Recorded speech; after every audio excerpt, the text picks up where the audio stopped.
aquí este día a aprender más de ti, de tu palabra. Te rogamos, Señor, que pues seamos capaces de darnos cuenta cómo ha sido tu cuidado a través de la historia. Sobre todo, Señor, darnos cuenta cómo cuando el mundo te quiere sacar de la jugada, pues muchas explicaciones no tienen sentido. Nosotros comprendemos que ya estamos en los tiempos finales porque se ve esa progresión en la historia y, Señor, confiados estamos en que pues tú nos llevarás a la salvación.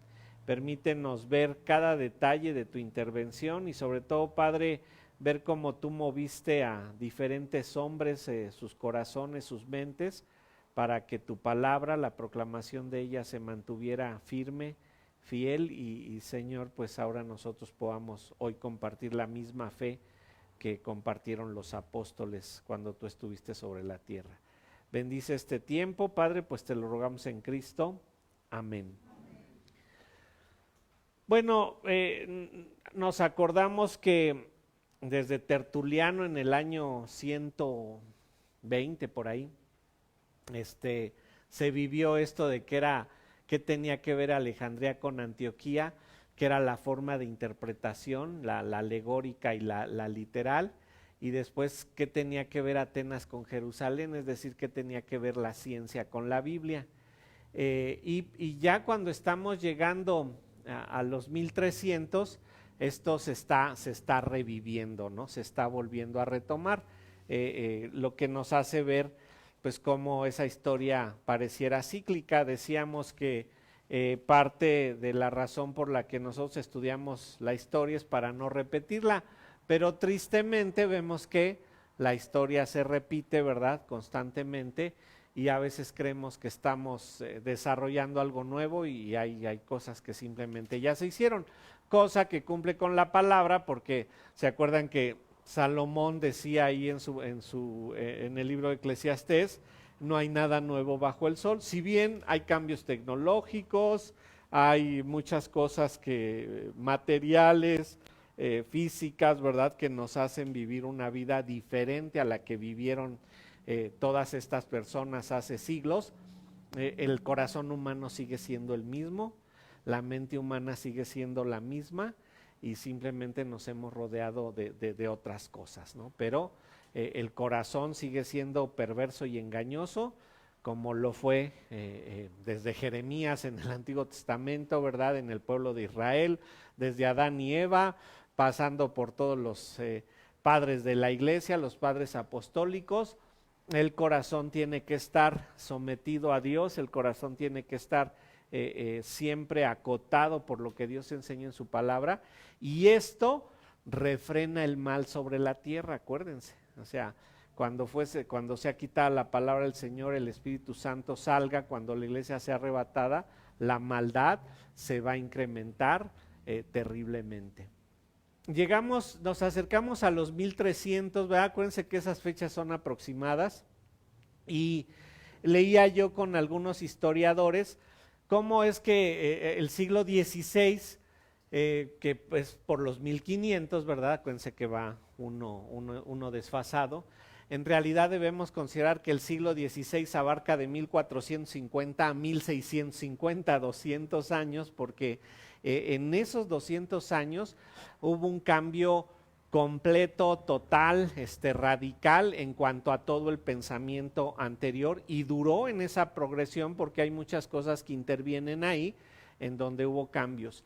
Empezamos a acercarnos a la Reforma, por eso marcamos el 517. Acuérdense que el 31 de octubre de 1517 es el día que oficialmente se marca como el inicio de la Reforma, que es el día que Lutero pega sus 95 tesis en la puerta del castillo, de la iglesia de Wittenberg.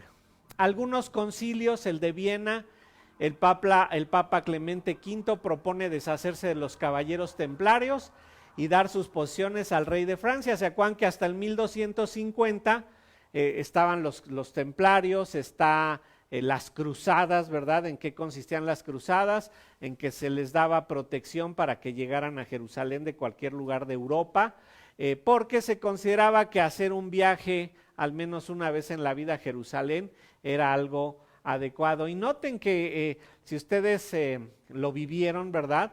No sé si a ustedes les pasó que iban a casa, sobre todo de los abuelitos, ¿verdad?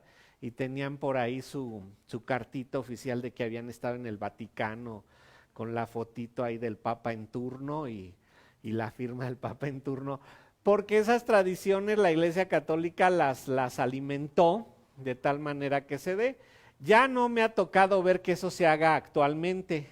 Bueno, no he conocido gente que recientemente haya ido ahí al Vaticano y menos a Jerusalén, pero se les daba, ¿no? Eso. El Concilio de Constanza de 1414 a 1418, el Papa Juan XXIII propone reformas a la Iglesia Católica. Está en movimiento, ¿se dan cuenta? Empieza a haber por ahí movimientos. Los ortodoxos lo rechazan porque quieren seguir en lo que estaban. El mismo concilio pone un nuevo papa y dice que el poder de la Iglesia viene directamente de Cristo. No está mal en su declaración, ¿verdad? Pero el problema es que le dan la completa autoridad a la Iglesia como organización, en esa estructura organizacional de la Iglesia. A esto se le llama el conciliarismo. ¿Por qué? Porque van a hacer lo que los concilios determinen, ¿sí? Hasta la fecha, eso sigue sucediendo en la Iglesia Católica. Cada papa que llega emite las bulas papales, ¿verdad? Emite las nuevas ideas que quieren que sean establecidas. El Concilio de Florencia se intenta unir a los ortodoxos con los católicos. Acuérdense, ¿a dónde se fueron los ortodoxos? A Rusia, ¿verdad? Y tratan de que haya alguna unión, pero se rechaza el de Constanza y se dice que la Iglesia es la que manda, que el Papa es superior a los concilios. Aquí vamos a decir que iban bien, o sea, en cuanto a un concilio en donde determinaran en conjunto qué era lo que seguían, pero elevan al Papa como la máxima autoridad y lo que diga el Papa, eso es lo que se hace, ¿no? Se definen los sacramentos: bautismo, comunión, confesión, matrimonio, ordenación y santos óleos, cosa que nos hace notar que están fuera por completo de lo que es la instrucción bíblica, porque acuérdense que ordenanza solo tenemos dos, que es Santa Cena y bautismo solamente, y ellos de hecho los van a elevar todavía porque van a poner como como sacramento también el sacerdocio, ¿no? Empieza esto a moverse y noten los años, ¿sí? Acuérdense que Lutero no salió de la nada. Estos hombres, seguidores de Pedro Gualdo Obaldo, ¿verdad? Van a ser sobre todo predicadores, vamos a llamarles seculares. Él es un mercador de Lyon, de Francia, vende todo lo que tiene y lo usa para predicar radicalmente a Cristo. Él no es sacerdote, él no está siendo, no viene egresado de algún monasterio, y esto lo va a marcar. En 1170 se rodea de muchas personas conocidos como los pobres de Lyon. Tiempo después se convierten en los valdenses o waldenses, ¿verdad? Fueron condenados en el tercer concilio de Letrán en 1779 y en el cuarto fueron perseguidos por la Iglesia Católica, por lo que huyen y se esconden en los Alpes. Ellos tenían una pobreza voluntaria, pero no excluían a los ricos, ¿sí? Decían dedicarse a estos porque ellos decían la riqueza puede contaminarnos, ¿sí? Hacen una predicación laica. A esto me refiero que no eran egresados ya de monasterios, no eran sacerdotes, y los marca de una manera especial. Tienen la autoridad en la escritura y ellos van a ser los primeros en que dicen la Biblia tiene que ser traducida al lenguaje común de la gente. Se usaba la Vulgata latina, pero el latín era como el idioma de los intelectuales, de los académicos. Entonces, pues los italianos, los alemanes, los españoles ya no hablaban el latín, sino para poder llamarse intelectual había que estudiar latín. Actualmente, si ustedes quisieran hacer un doctorado en filosofía, tendrían que saber al menos leer latín, porque muchas de las obras antiguas están escritas en latín. De hecho, para hacer el doctorado en teología hay que saber latín, alemán, francés, inglés, ¿sí? O sea, y los debe uno de poder leer en su totalidad, porque para el nivel de doctorado hay que leer todo esto en estos idiomas, porque mucha teología está en francés, mucha en alemán y en latín, entonces hay que saber leer, y obvio en inglés. Actualmente los mayores productores de teología están en inglés, y los que han traducido del alemán, los que han traducido del francés y del latín, pues están en inglés. Entonces, actualmente un buen teólogo, ¿verdad?, tiene que elevar su nivel de conocimiento y al menos saber, yo les digo, otro idioma de estos, para poder verificar la enseñanza en esos idiomas, ¿no? Esto no es nada raro. Algunos dirían, oye, ¿por qué tenemos que aprender inglés? Bueno, pues históricamente así es como han quedado esparcidos estos materiales en ese idioma. Entonces nos vemos obligados, si queremos crecer en nuestro conocimiento de la teología, nos vemos obligados a ver estos materiales. Muchísimos materiales, muchísimos libros no se traducen. Y en especial ellos luchaban porque la Biblia estuviera en el idioma de la gente, que la gente pudiera entender a Dios en su propio idioma. Y obvio, los idiomas a los que primeramente se van a traducir van a ser específicamente al francés, al alemán y al inglés, ¿verdad? Inglés de Inglaterra. Enfatizaban las enseñanzas de Jesús y en especial el Sermón del Monte. Le ponían un énfasis muy especial, porque recuerden que el Sermón del Monte también se podría decir, en todas sus bienaventuranzas y en todo lo que enseña, pues nos está enseñando cuál es en sí la esencia de la vida cristiana. El Sermón del Monte, ellos consideraban que era así como el catecismo para los párvulos, ¿verdad? O sea, para los que iban iniciando, debían de conocer ampliamente el Sermón del Monte. Le ponían muchísima importancia a la memorización de la Biblia. Recuerden, todavía no se ha inventado la imprenta. Todavía la imprenta, hay algunos tipos de imprenta, pero les voy a mostrar luego las diferencias. La memorización para ellos era muy importante. Nosotros a veces nos olvida eso, pero todos los que tomaron algún tipo de estudio pues para recién convertidos recordarán que la memorización se le ponía un auge muy fuerte. Yo creo que en los niños debemos enfatizarla mucho, porque la memorización nos ayuda tremendamente a cargar con la palabra de Dios constantemente en nuestra mente, sin necesidad de recurrir a ella en papel. En muchos sentidos su movimiento fue precursor de la Reforma, y cuando surge van a seguir los valdenses, o sea, nos faltan 200 años, ¿verdad? 300 años para que surja la Reforma. Ellos van a tener todavía injerencia, todavía van a estar metidos ahí y van a poder influir de una manera consistente a la Reforma también. La Reforma, recuerden, no podemos rastrear el cristianismo puro.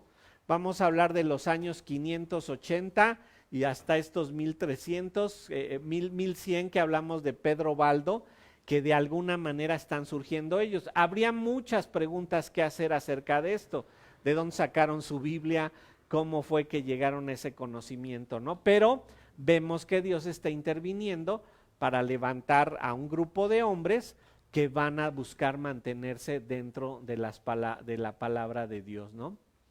Otro hombre, John Huss, vean las fechas, predicador de Bohemia, y es la conexión entre Wycliffe y Lutero. Wycliffe va a estar en el inglés, en el idioma inglés, Lutero en el alemán, ¿verdad?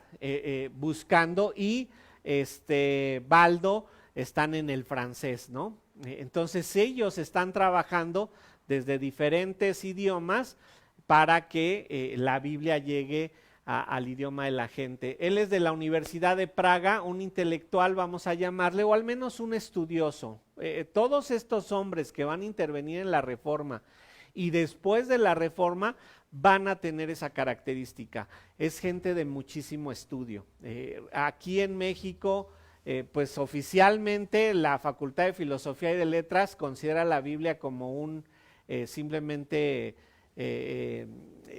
un libro más que se puede analizar como literatura antigua, pero lo clasifican dentro de mitos, ¿no? No creen en lo que la Biblia enseña, obviamente.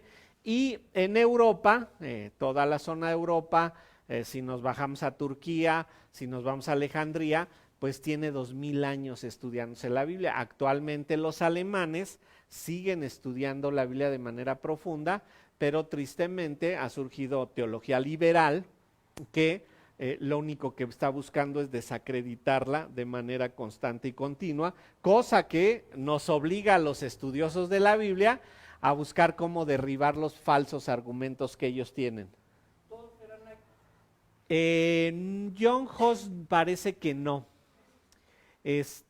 John Huss va a tener una conexión, todos tienen una conexión con la religión por algo muy interesante. Escuchaba yo a un historiador que decía, no, este historiador no entiende, decía este historiador que pues no todo el mundo era católico en ese tiempo, que tenían opciones. No es cierto. O sea, acuérdense que desde Roma, Constantino la oficializó y van a tener algún tipo de conexión, al menos en su vida personal, con la religión católica, aunque no necesariamente metidos en el monasterio. Ahorita vamos a ver, no me acuerdo exactamente si Huss tenía alguna conexión, pero las universidades, acuérdense que ¿dónde están fundamentándose?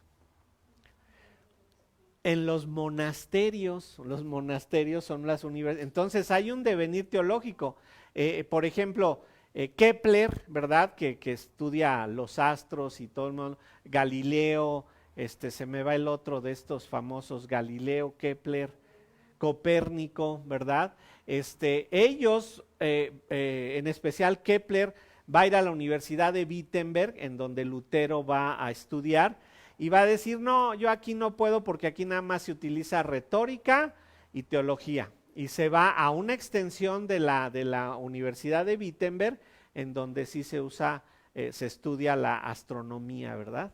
Astronomía, astrología, siempre me confundo con los astronomía, ¿sí?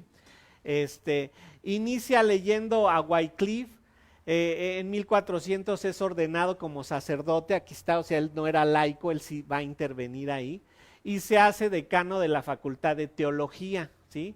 Recuerden, nos están estudiando mucho, no son personas en este momento que agarraron la Biblia y leyeron algunos libros y ya se pusieron a disertar, sino gente que estaba dedicada en una manera profunda al estudio de la Biblia para poder aportar a ella, ¿no? Su actividad como predicador fue la más importante. Tenía la tradición checa de predicar en el idioma del pueblo, algo que los va a unir, que el pueblo entienda. Desde aquel tiempo la Iglesia Católica solo predicaba en latín. Aquí mi mamá, que tiene 91 años, dice que ella se acuerda cuando era chica que se predicaba en latín y decía, ¿para qué nos dicen en latín si no les entendemos nada? Absolutamente nada les entendemos. Y esto llega todavía hasta nuestros tiempos. Atacó a los milagros prefabricados de la iglesia y dijo que la fe no se encontraba en los milagros. Ojo, no está atacando a los milagros en sí, los milagros bíblicos son una realidad total. Pero ¿de qué milagros hablamos? De los milagros prefabricados. Les dije que conforme va creciendo la tecnología, los estudios de la física, ¿verdad? La química, acuérdense que está la alquimia, no saben bien qué están haciendo, pero hacen sus mezclas y todo, pero lo van a usar como una forma de atracción hacia la gente. Les decía, hacer que llore un idolito, hacer que eche humo, hacer que pasen diferentes cosas en esos milagros prefabricados para que la gente crea que hay algo mágico y sorprendente y vayan ahí. Tradujo los trabajos de Wycliffe al bohemio. John Huss dice, pronto entendió que seguía a Wycliffe y su universidad lo había condenado. Entonces, como anda siguiendo a Wycliffe, se va a meter en problemas. Sus insistencias en que el clero debía reformarse lo hicieron su enemigo. ¿Se dan cuenta? Ya empieza, desde mucho antes de Lutero, a haber un ataque a que haya un cambio en el clero, a que la Iglesia Católica se reforme, cambie, ¿verdad? Se le prohíbe ejercer como sacerdote y esto pues obviamente lo va a incitar más. El Papa Alejandro V condena a Wycliffe como hereje y prohíbe la predicación pública, tal vez como reacción a Huss, ¿verdad? Pero noten, hay una predicación pública fuera del púlpito de los templos dedicados específicamente a ello. Y estos hombres están sacando la predicación de los templos a las calles, a decirle a la gente. Se convoca el concilio de Constanza, garantizándole seguridad de ida y regreso, pero sorprendentemente es entregado a las autoridades, quienes lo queman vivo. Esa era, acuérdense, la argumentación medieval: o crees en lo que yo te digo, te mueres, ¿verdad? Y entonces, pues muchos acababan accediendo a lo que era la creencia o la fe oficial. Les molestó de sobremanera que solo se defendiera con la Biblia. Aquí me falta algo, tanto con los valdenses que hablan de la Biblia, ellos van a empezar a crear lo que son las 5 solas de la Escritura, ¿sí? Ellos van a hablar sola Escritura, que esa es una de las solas de la Reforma. No es que se sentaran a decir, a ver, ¿cuáles son las 5 solas? Sino que históricamente estos hombres lo van a desarrollar. Sola fide, solamente por fe. Soli Deo gloria, a Dios solamente sea la gloria. Solos Cristos, solamente por medio de Cristo. Y me falta una, sola gracia, sola gracia. ¿Qué las van a contraponer la Iglesia Católica? Entre ellas va a venir solo Eclesia, que la Iglesia Católica va a decir solamente la Iglesia tiene la razón y la autoridad, ¿verdad? Llegamos con Girolamo de Savonarola. Fíjense, ahorita nos vamos a regresar con uno de ellos, porque ahí luego me desordeno un poco. Pero Girolamo de Savonarola, predicador en contra de lo mundano y la corrupción de la iglesia del norte de Italia. El norte de Italia, ¿verdad? Milán está hasta arriba de Italia, donde vamos a decir, donde estaría el hoyito de la bota, no los dedos de la bota. Hasta abajo está la mafia y arriba están los intelectuales, la academia. Hasta la fecha, las universidades más famosas y todo están en la zona de Milán y todo esto. Él creía su deber ser doctor, pero entra con los dominicos en el 1474. Decimos que acá no había denominaciones, había órdenes religiosas, había simplemente venían de la época monástica, de los monasterios, y de ahí tenían estas órdenes. No hay denominaciones, no hay cristianos bautistas, no hay pentecostales. Por ejemplo, si ustedes le preguntan a un pentecostal dónde se originó el pentecostalismo, y va a decir en Pentecostés en Hechos 2, no es cierto. El pentecostalismo va a surgir hasta 1850, fíjense, y es de las últimas denominaciones. Si hablamos de los carismáticos, es hasta 1902, 1906, y van a tener sus deformaciones ahí por 1940 y 1960, ¿no? En 1482 es elevado a superior en el convento de San Marcos en Florencia, después de predicar en la catedral. Su lectura profunda de los profetas y Apocalipsis los lleva a creer que su misión es impedir que mucha gente reciba el día del juicio. Están trabajando, sola gracia, tienen que recibir por gracia este regalo, ¿no? Predica algunos eventos que se cumplen, entre ellos las caídas de la dinastía de Medici en Florencia, lo que lo hace ser muy confiable. Y noten, eso de que profetiza, es como luego profetizan aquí algunos modernos, ¿verdad? Y sus profecías son muy interesantes porque les dicen, si sigues de adúltero, yo te profetizo que tu esposa se va a querer divorciar de ti. No, hombre, qué profecía, ¿no? O sea, si sigues de pecador, tu vida se va a arruinar, ¿no? O sea, la profecía que él hace es de algún tipo, un pronóstico debido a las situaciones que se están viviendo. Los Medici, ¿verdad? Pues van a juntar gente de todo tipo de arte, tienen mucho dinero los Medici, y ellos van a intervenir en la construcción del Vaticano y para que se llene de arte. El arte está creciendo muchísimo en Italia y hasta la fecha los italianos, les he dicho, son los amos del diseño y del arte, aunque esto está cambiando. Ya los coreanos están avanzando muy fuerte en el diseño, tanto de cosas como de cuestiones artísticas. También él se convierte en líder del Partido Demócrata. Esto lo vamos a ver mezclado. Vamos a llegar hasta los 1650 y estos hombres que están en pugna luchando por esta reforma tienen una relación con el Estado muy particular. Nada más les voy a decir, después lo voy a profundizar. Van a ser reformadores magisteriales porque tienen una relación con el Estado muy especial. Se hace dictador de Florencia, con lo que intenta reformar el Estado y la Iglesia. Están utilizando todo su poder para generar estos cambios. Cambia la ciudad a un tipo de comunidad ascética. ¿Qué era el ascetismo? ¿Se acuerdan?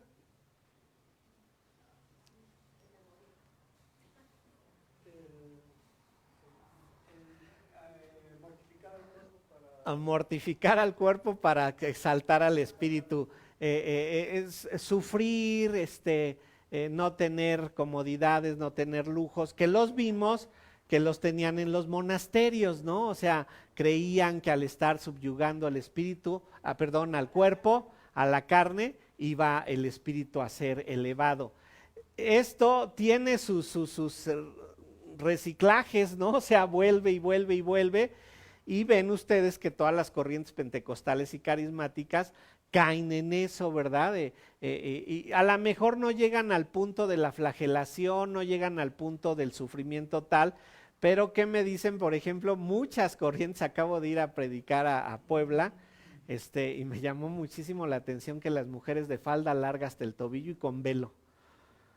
Y entonces ahí es donde uno viene, bueno, ¿de qué vine a predicar? ¿De la falda larga del velo o de la salvación por gracia? Entonces se concentra uno en la Biblia, pero luego les avienta uno ahí eso de que el velito y la falda larga no tiene nada que ver para la espiritualidad, porque esto solo es externo. La espiritualidad verdadera se vive en lo interno y se va a reflejar en lo externo, ¿no? Pero no por tu forma de vestir va a hacer que tú vives una espiritualidad. Esto se va a reciclar, vamos a llegar con los puritanos y van a tener una actitud similar en cuanto a su vestimenta. Instituye programas de ayuda a los pobres, muy bueno. Vamos a decir que comienza con lo que vamos a denominar un evangelismo social, con mucho cuidado, porque a veces vamos a notar que el evangelismo social cambia sus estrategias y se sale de la Biblia. Lo atacan los franciscanos, que son sus enemigos, ¿verdad? El Papa Alejandro lo excomulga en el 1497, en abril de 1498 es arrestado y acusado de sedición y herejía. En mayo 23 es colgado y quemado. A pesar de que demandó reformas, nunca fue como Hus o Wycliffe, que tuvieron mayor impacto. Girolamo de Savonarola lo pueden estudiar desde un punto de vista artístico, desde un punto de vista filosófico y obvio desde un punto de vista cristiano, ¿sí? Pero todos estos hombres están ahí en los anales de la historia y los podemos ver desde diferentes ángulos y desde diferentes perspectivas. Llegamos con Erasmo de Rotterdam, vean la fecha. Este hombre es hijo de un sacerdote. Muy interesante porque el celibato se instituyó en el 1100, ¿sí? En el 1100 se instituye el celibato con la idea de tener un control sobre los feudos, ¿verdad? Con la idea de que no se heredaran las posiciones eclesiásticas. Ese era el objetivo del celibato. No tenía ninguna idea propiamente espiritual en donde dijera que el líder, al ser célibe, ¿verdad? Tenía una mejor espiritualidad. Por ahí lo disfrazan, pero el objetivo que tenía era que él no heredara su posición política, ¿verdad? Su posición gubernamental. Porque ¿qué sucedía? Se moría el líder, fuera obispo, fuera sacerdote o tuviera alguna jerarquía, y lo que decía era pues que mis hijos entren en la sucesión. Había corrupción espiritual, sí, porque no hasta después se va a buscar que el sacerdote sea creyente, ¿sí? Hasta aquí el sacerdote puede ser cualquiera, pero después se va a decir, no, tiene que ser creyente y tiene que haber garantizado que tenga una fe verdadera. Y este hombre, siendo hijo de un sacerdote, pues nos deja ver cómo existía esa corrupción hasta la fecha. Los padres, ¿verdad? Los sacerdotes no se pueden casar, solo tienen sobrinos, ahijados, ¿verdad? Pero curiosamente los tienen en colonias del otro lado de la ciudad. Aquí en la iglesia hemos tenido al menos dos familias, ¿verdad? Que eran hijos de sacerdotes católicos. Ellos lo sabían dónde era sacerdote el papá, pero sabían que ahí no le podían llamar sacerdote y solo cuando él asistía a su casa, lo podían llamar papá. Ahí era el señor cura, ¿verdad? No conoció, obviamente, a una familia normal, por lo que era muy retraído. Educado por los hermanos de la vida común, the Brethren of the Common Life, ¿verdad? Estos eran ingleses, enseñaban a depender de la vida espiritual, y estos produjeron a los 15 mejores maestros de su siglo, ¿sí? Estos hermanos de la vida común van a producir una teología muy pegada a la escritura y van a salir muy buenos maestros. Erasmo adquirió así su entusiasmo por el estudio de la Biblia, se hace agustiniano por profesión. Él va a ser un humanista. Ellos van a profesar el humanismo. Pero ¿qué es el humanismo? El humanismo trata de poner al hombre como el centro de atención del universo, como el punto máximo de la creación, pero el humanismo, cuando hace eso, hasta la fecha tenemos humanismo, quita a Dios de la jugada y entonces pone al hombre como el punto culminante, el epítome de la creación. Pero ¿quién lo creó? Dios. Y Erasmo, en esa idea de su humanismo, va a decir, bueno, sí soy humanismo, sí creo que el hombre debe de tener una posición privilegiada en la creación. Él tiene en su mente el feudalismo, él tiene en su mente la esclavitud que se ha vivido en ese tiempo, y dice, debemos exaltar al hombre porque Dios lo creó. Entonces vamos a decir que su humanismo es cristiano porque él toma la Biblia para decir, debemos de considerar al hombre como Dios consideró al hombre, ¿verdad? El hombre debe de tener una relación muy especial con Dios. Se hace agustiniano y esto es muy importante. ¿Por qué? Porque ¿quién fue el máximo teólogo del siglo V? Agustín de Hipona.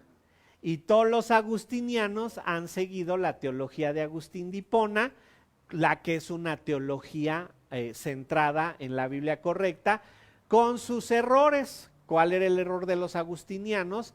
Que se hacían monjes, cuando esto ya había quedado claro que no tenían por qué ser monjes, ¿verdad? Acuérdense que contemporáneo Agustín es Benedicto de Nurcia, que les va a poner reglas a los monjes y les va a decir no tienen por qué sufrir ni nada. Pero él se hace agustiniano por presión de los amigos, no quería entrar al monasterio, pero es ahí donde adquiere su amor por la literatura clásica, así como su pensamiento, ese pensamiento humanista cristiano. En 1493 lo asignan como secretario del obispo de Cambrai en Francia. ¿Sí saben dónde es Cambrai? Donde son las cebollitas de Cambrai, hermanos. Las coles de Bruselas. Ah, no, pues esas son de Bruselas, no son de Cambrai. Erasmo de Róterdam en 1495 inicia estudios teológicos en París, deja la vida monástica, critica la vida religiosa de sus días, particularmente el escolasticismo y el monasticismo supersticioso. ¿Sí? Están enseñando miles de cosas, acuérdense, está la alquimia, todavía no hay química, todos los que están han pasado por la secundaria saben ese proceso, ¿verdad? Creían en cosas que no eran comprobables y eso era supersticioso, pero lo enseñaba el escolasticismo, ¿verdad? Que se ha desarrollado a partir de 1500, acuérdense quién era la hermana de Benedicto de Nurcia en los años 500, escolástica, y ellos meten la enseñanza a los monasterios, pero ya estamos en los 1500, han pasado casi los 1000 años de que escolástica dijo hay que enseñar a la gente y ahora ya hay universidades, pero las universidades a veces están tendiendo hacia lo supersticioso. En 1499 va a Inglaterra, conoce a William Latimer, Thomas More y otros, que estos están trabajando en un cristianismo también bíblico en Inglaterra. Inglaterra es católica, se somete a Roma. Este último, ¿verdad? Thomas More es de gran influencia para Erasmo. Ahí encuentra otra lucha, la que era entre el oscurantismo y el crecimiento del cristianismo. Esto está surgiendo, ¿sí? Está surgiendo en gran medida. Ya para la época de Erasmo de Róterdam, ya existe la imprenta, ¿no? Bajo la influencia del Renacimiento en Italia, muchos europeos habían estado redescubriendo el griego y los romanos. Recuerden, cuando los bárbaros invadieron toda la zona de Jerusalén, Italia, que está en el centro del mar Mediterráneo, controla todo el paso por el mar Mediterráneo del comercio, y algo que hacen es todo lo que encuentren de libros, tráiganmelo. Porque sin biblioteca, pues no puede haber estudio, ¿sí? Si no hay libros que estudiar, ¿de dónde se aprende o de dónde se estudia? Y esto, datos que les doy que a mí luego me entristecen, escuchaba yo que en la biblioteca de nuestra máxima casa de estudios hay 670,000 libros, ¿sí? En la UNAM, allá en el sur, dicen que en esa biblioteca, y tienen de todas las áreas del saber. Y me da tristeza porque cuando yo fui a Estados Unidos al seminario, ¿verdad? Decían que en la biblioteca del seminario teníamos 275,000 libros solo enfocados al cristianismo. Entonces, comparado en lo que hay de todas las áreas del saber contra lo que hay exclusivo del cristianismo, dices, pues no tenemos nada en la UNAM para estudiar, ¿verdad? No tenemos libros, y menos libros antiguos, ¿verdad? Erasmo se convence de que el estudio del Nuevo Testamento en griego es la única manera de regresar al verdadero cristianismo. ¿Se dan cuenta? Él ya dice, es que si no lo tenemos en griego, si no lo estudiamos en griego, no vamos a regresar al verdadero cristianismo.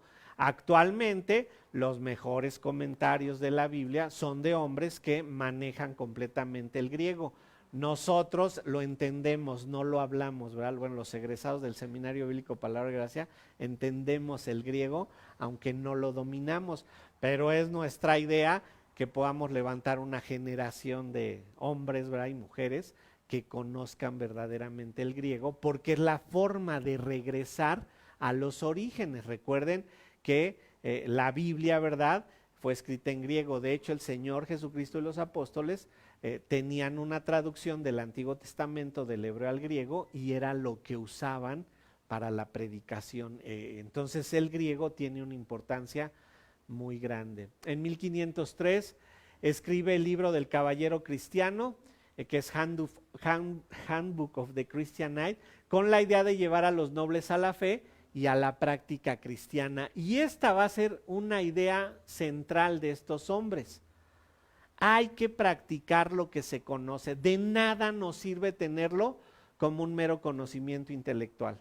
Tenemos que llevar a la práctica lo que conocemos. Pero noten, esto jamás va a surgir, la obediencia, si no le tememos a Dios. Porque nos dice claramente, ¿va? El principio de la sabiduría, ¿qué es? El temor de Jehová. Si tú no le temes a Dios, no puedes obedecer a Dios. Porque entonces vas a justificar tu mal actuar, vas a justificar tu pecaminosidad, porque tú simple y sencillamente no crees que Dios tenga el poder para dirigir tu vida. Sí.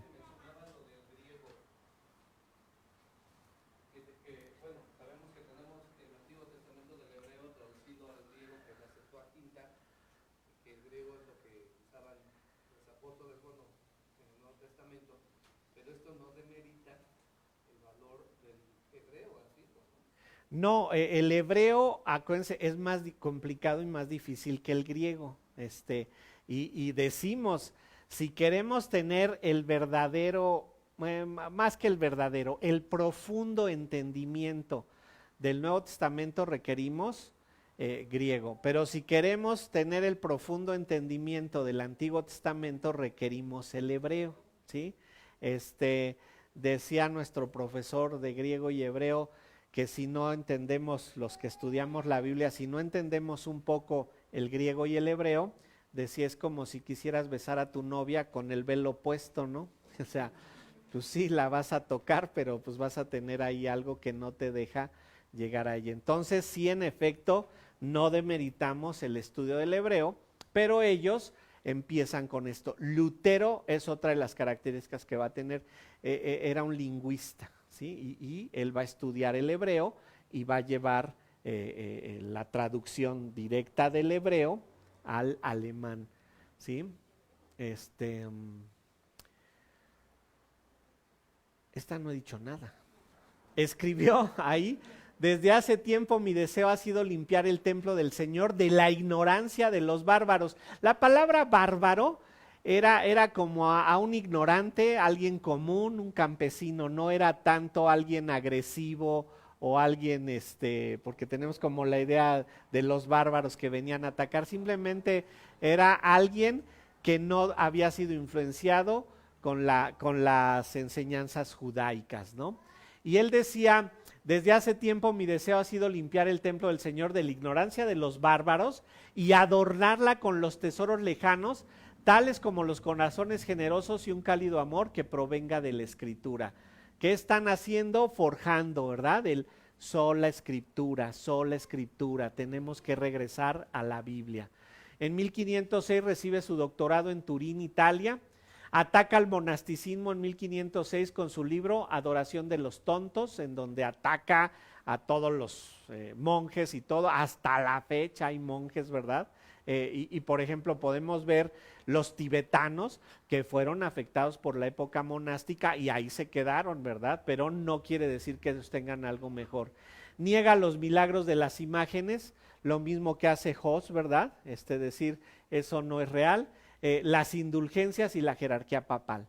¿Y esto qué lo hace? Pues es un enemigo acérrimo de la Iglesia Católica, ¿verdad? O sea, quiere derribar todo lo que creen. Las indulgencias, está en construcción el Vaticano, ¿sí? Y le quieren meter los máximos lujos, y las indulgencias fueron creadas para ellos, y obviamente la jerarquía papal, ¿no? No la cree. El camino a la reforma se comienza a pavimentar, condena el escolasticismo por sus enseñanzas de ignorancia acerca de la religión, y estas enseñanzas del escolasticismo igual hasta la fecha las vemos. Luego me fijo en cuando entrevistan por ahí a una monja, un sacerdote, a ver qué dice, ¿no? Y recuerdo de una monja que le decían, oiga, díganos, ¿qué es eso de la vida en el monasterio? ¿Cómo es? ¿De qué manera? Es algo muy bonito.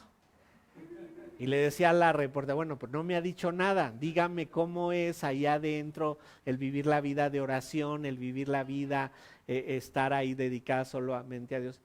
Es algo precioso, Les decía, pero les decía, bueno, pero dígame. Y al final la desesperó a la reportera y le dijo, pues no me ha dicho nada más que es muy bonito y que es precioso. Entonces no hay nada más que hablar con usted, ¿no?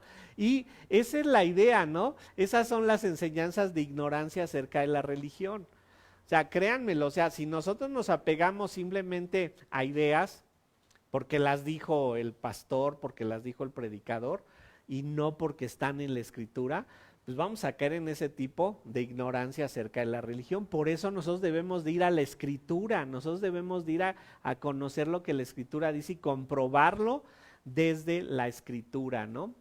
Él inicia diciendo que la verdad está con los padres de la iglesia y los padres apostólicos. ¿A qué se quiere remontar? A los primeros 5 siglos de la iglesia, ¿sí?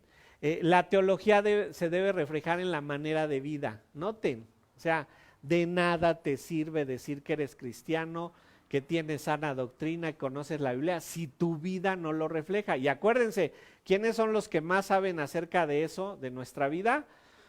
Pues los que nos rodean, esencialmente nuestra familia. Si nosotros les queremos hablar de cristianismo, tienen que ver el cristianismo en nosotros. El Papa León X le permite vivir fuera del monasterio sin usar atuendo de monje. Y noten, está logrando ya, estos son avances, ¿no? En 1516 entrega el Nuevo Testamento en griego. Y ahora, este Nuevo Testamento en griego, que es una recopilación de su búsqueda en todas las bibliotecas antiguas. Recuerden que del Nuevo Testamento tenemos más de 5,000 copias que datan del primer siglo. Hay errores en algunas de esas copias, pero sabemos exactamente cómo se produjo el error y de dónde salió el error. Cuando llegan algunos críticos, y esto ya se los he dicho, es que la Biblia contiene errores, hacen referencia a esos errores de transmisión. Pero ¿cómo se hacían las copias de la Biblia? Alguien estaba dictando, ¿sí? Entonces podía haber un error en el que dictara, y hay Biblias en donde se pierde un renglón, porque el que estaba dictando se distrajo, movió el dedo y se bajó un renglón, y hay Biblias que sabemos que les falta ese renglón y que no fueron traducidas. Otras en donde el copista, pues por estar distraído, se le fue alguna palabra. A esos son los errores a los que se refieren los críticos. Pero sabemos exactamente dónde están esos errores, sabemos en qué lugar se cometieron, el lugar geográfico de la historia donde estuvieron haciendo copias, y entonces decimos, esta copia es más reciente, o sea, ya del siglo II, del siglo III, y sabemos qué error contenía. Pero no existen realmente errores o contradicciones en la Biblia. Cuando existe un error o una contradicción en la Biblia, recuerden, el error está entre la silla y la Biblia, ¿verdad? O sea, el error eres tú porque no lo sabes interpretar. Bien, seguimos con él. Su texto mostró errores de la Vulgata Latina. La Vulgata Latina era de Jerónimo, del siglo II, ¿verdad? A pesar de que la suya tenía algunos otros errores. La Biblia ha estado en constante revisión porque cuando nosotros hacemos una traducción de un idioma original a otro idioma, siempre se pierde algo. Siempre, o sea, no puedes traducir literalmente. Y más aún cuando hablamos de idiomas que no conocemos tan profundamente y pasarlos a un idioma contemporáneo. Dijo que toda mujer debía leer los evangelios y las epístolas de Pablo y que debían de ser traducidas a todos los idiomas. Noten esto, esta declaración aquí, en esa época, decir que la mujer debe de leer, era un ataque directo a todo el pensamiento contemporáneo. Y él está diciendo la mujer lo debe de hacer, o sea, tiene una obligación de conocerla, pero ¿qué dice? Debe de ser traducido a su idioma, porque si no, en lo que nosotros todavía la instruimos en el griego y el hebreo, pues no va a poder conocer todo esto.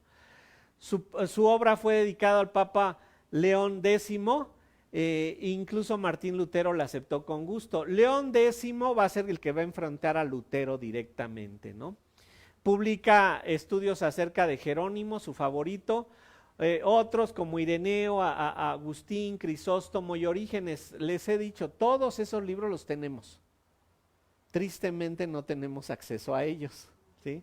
¿Por qué no tenemos acceso a muchos de estos libros? Por dinero.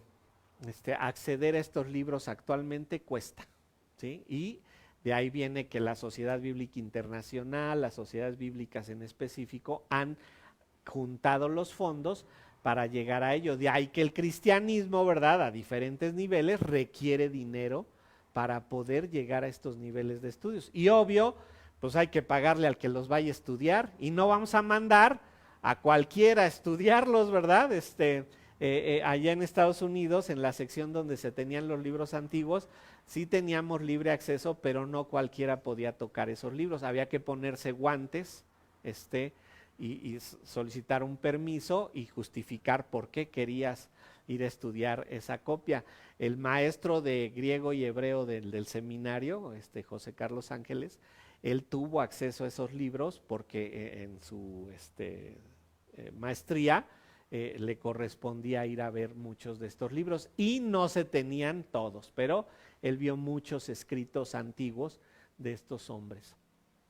De 1517 a 1521 fue una figura entre los humanistas. Nunca conoció a Lutero, pero conoció su idea de regresar a los padres de la iglesia.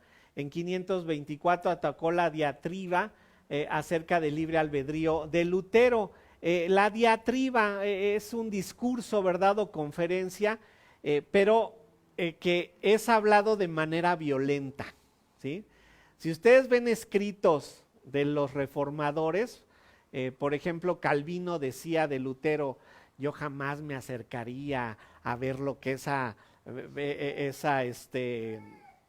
¿cómo le decía? Esa alimaña del Averno salió para hablar y su lengua es la de Satanás. O sea, se decían cosas terribles unos a otros, pero era la forma en la que se acostumbraba a hablar los unos de los otros. Algunos de ellos no se conocieron. Vamos a conocer a se me fue su nombre. Tengo a Lutero, tengo a Calvino y me falta Ulrico Zwinglio. Ulrico Zwinglio va a llevar información de unos a otros. Él escribe Hiperapistes Diatribes o superescudo en contra de las diatribas. Siendo moderado, siempre no se involucró en los conflictos de la Reforma. Él va a sentar bases, pero va a decir: mejor me hago a un ladito, ¿verdad? Sus posiciones fueron usadas para criticar al papado, él lo está criticando, y ahí es donde le están pisando la cola a León, ¿verdad? O sea, desde el 1300, ¿verdad?, con todos estos hombres. Y en el caso de Enrique VIII de Inglaterra, para divorciarse, él usa todas las bases para decir por qué Enrique VIII no se debe de divorciar. Vamos a ver al rato a don Enrique VIII, pero empezamos a saber que está en Inglaterra. Sus reformas indicaban mucho más la necesidad de educación, cosa que hasta la fecha la tenemos. La educación es esencial, y la educación cristiana y la educación secular. Sin educación no podemos tener avance. La educación era la forma de entender el pasado del cristianismo, y noten, eso hacemos a través de estudiar teología histórica, conocer esa historia pasada para entender qué hacemos en el siglo XXI con ese conocimiento. Les decía cuando iniciamos el estudio, muchos cristianos creen que el cristianismo inició casi cuando ellos se convirtieron, o que su pastor era el iluminado. Y no, el cristianismo tiene 2000 años y ha habido muchos sucesos que han marcado y han servido de base para que nosotros podamos estar en este tiempo profesando el cristianismo. Su énfasis era el humanismo y el pietismo. Recuerden, el humanismo cristiano y el pietismo dedicados a la piedad, ¿no? Decía que la persecución era como querer alcanzar el cielo con una escalera descabellada del infierno, ¿no? ¿Qué era la persecución? Lo que la Inquisición se va a establecer en 1470, él anda por ahí, y se refería a ese tipo de persecución. O sea, la fe no puede ser impuesta, la fe no puede ser obligada. Y a eso se refería él, ¿verdad? O sea, si por medio de la persecución queremos llevar a la gente al cielo, pues es como querer alcanzar el cielo con una escalera del infierno, ¿no? Algo terrible. ¿Cómo nos van a evangelizar en México? Porque llegan, supuestamente va a evangelizarnos Hernán Cortés, pues con esta idea, ¿verdad?, de tener una escalera del infierno, y llegaba y con espada, ¿verdad?, al que no quería creer, derribaba a los ídolos aztecas o de las diferentes culturas, y tienes que creer. Dijo que las indulgencias eran indefendibles aun cuando no las condenó. Decía, pues no hay forma de decir que estas indulgencias tienen algún sustento. Decía, la fe convence, no obliga. Y eso es hasta nuestros días. Fíjense, yo he visto, y esto es pura experiencia, líderes y pastores que traen al rebaño literalmente con la cuerdita corta, y tienes que hacer esto, y tienes que hacer aquello, y tienes que hacer lo otro, y esta obligación hacer aquí y allá. Y cuando les quitan la presión, se dispersan. Pero cuando alguien tiene la convicción verdadera del servicio a Dios, de buscar a Dios, no va a importarte lo que pase, tú vas a seguir fiel al Señor, y tú vas a querer seguir obedeciéndolo y sirviéndolo. ¿Por qué? Porque cuando tu fe verdaderamente te convenció, va a ser real, va a ser verdadera. Pero cuando fue obligada, en cuanto te quiten la presión, vas a tender a desaparecer. No quería guerra armada, sino escrita. Creía en la salvación por gracia, sola gracia. Sus críticos dicen que era un humanista con tintes de cristiano. Si lo ven desde el punto de vista secular, a Erasmo de Róterdam lo tratan de desasociar del cristianismo y solo lo buscan en cuanto a la filosofía humanista. Sin embargo, cuando lo analizamos con los ojos de la fe cristiana, vemos que él verdaderamente tenía el cristianismo como su fe. Se pegó Italia. Bueno, vamos a quedarnos con Wycliffe, pero vamos a quedarnos con Wycliffe, porque si no, me voy a adelantar a algo que es muy interesante. No, nos quedamos con Wycliffe. No, León X ya está en Alemania, porque ahí todavía el imperio germánico está dominando al papado, pero Roma tiene esa conexión con ellos. Él es netamente alemán, y en Alemania se va a llevar a cabo esa discusión entre León X y Lutero, que ya estamos a punto de llegar ahí. Por eso no me quiero adelantar, si no les voy a decir algo que viene para la próxima. ¿Vale? Bueno, ¿dudas? ¿No? Bueno, si tienen dudas, vienen conmigo. Yo tengo más para decirles a ustedes. Inclinemos nuestro rostro y oremos. Señor, te alabamos, y Padre, qué bendición poder ver que a pesar de que esta iglesia católica estuvo completamente alejada de ti, fue un instrumento que tú usaste para que, pues de alguna manera, los escritos, de alguna manera, todo lo que los padres de la iglesia, los padres apostólicos dejaron, fuera preservado, y al poder retomarlo, al poder estudiarlo, pudiéramos nosotros regresar al origen, a lo que tu palabra enseña. Gracias te damos por tu intervención, Padre, y reconocemos que si no fuera porque tú providencialmente has pues buscado que todo esto se dé, la historia pues estaría completamente alejada de ti. Señor, el mundo no ha logrado desecharte de la historia, el mundo no ha logrado quitarte de la jugada, y todo eso ha sido por amor a nosotros, para que en el siglo XXI podamos profesar la verdadera fe y conocer la salvación. Señor, gracias por todo lo que has hecho. Te rogamos, Padre, que bendigas la comunión que vamos a tener y los alimentos, y que todo esto sea para tu honra y para tu gloria. En Cristo Jesús oramos, Padre. Amén.